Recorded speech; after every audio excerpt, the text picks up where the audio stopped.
Today, we're going to be upgrading my personal computer.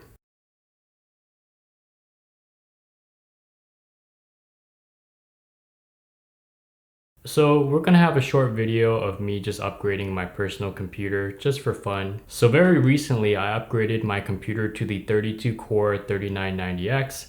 So if you're curious about that video, please check out the link below and I'll be linking that video in the description. So the first question you will ask me is, why would I want to upgrade to the 64-core version? Well, there are two reasons for that. So the first reason is I found a really good deal on this processor and it was hard to turn down because I could not find a price like that anywhere else. So the second reason is I was able to max out the processor just transcoding and rendering videos. So with those two reasons combined, I felt it was about the right time just to make a jump for it. So towards the end of this video, I'm going to be summarizing my personal experience and what kind of differences I'm seeing with this upgrade and what you can expect with this upgrade if you're in the same boat. So before we go over the fun montage, we're going to go over the TechCraft rating for this build. For 1080p gaming, this build with the Radeon 7 will handle it without a problem. So this gets a 10 out of 10.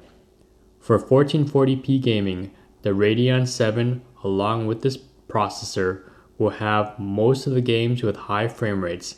So I rate this a 9 out of 10. For 4K gaming, this graphics card will not have the power to run all games smoothly at or above 60 frames per second. So I rate this a 7 out of 10. For video editing, this build is meant for that kind of work.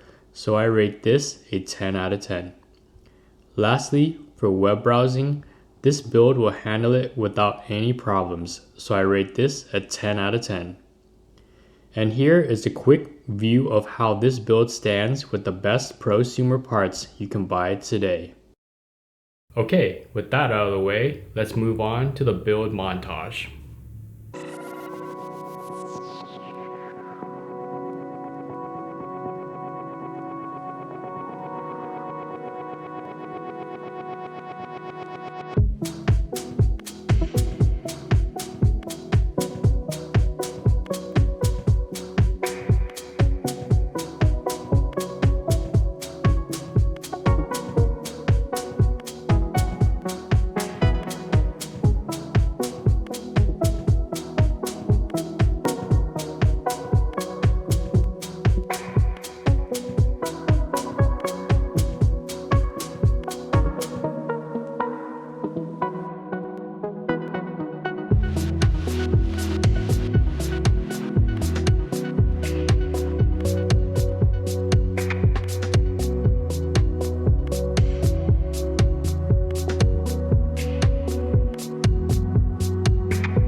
Okay, before I wrap up, I want to mention the experience I've had with this processor so far.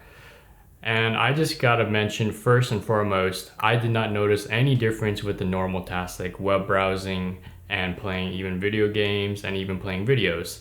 And I really expected that with this processor. Now the magic really shows when this CPU is pushed to its limits.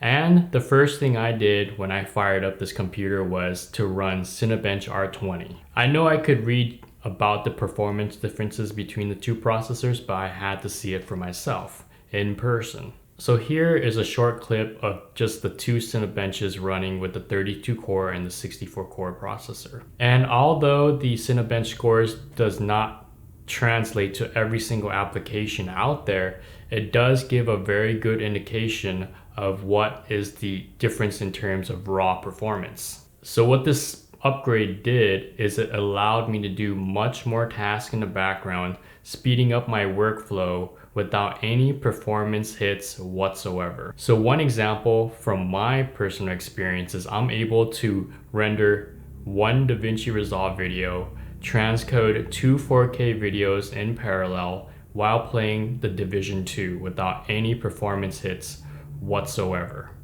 And one of the greatest perks of the AMD platform is I was able to upgrade this processor with the same motherboard, RAM, and even the CPU cooler. I did not have to change anything. So in conclusion, I highly recommend this processor if you have the financial means and if you have projects that have very time sensitive deadlines where time literally means money for you. Or if you are a hardcore enthusiast that just has to have the most expensive component in the market and you have the financial means to do so, I don't see any reason why not. Alright, that just about does it for this video. Thank you so much for watching. So if you like what you're seeing today, hit the like button below. And if you like this channel, please don't forget to subscribe to this channel. And don't forget to hit the subscribe button so you don't miss out on the weekly videos I release every week. Once again, thank you very much for watching, and I'll see you guys in the next video.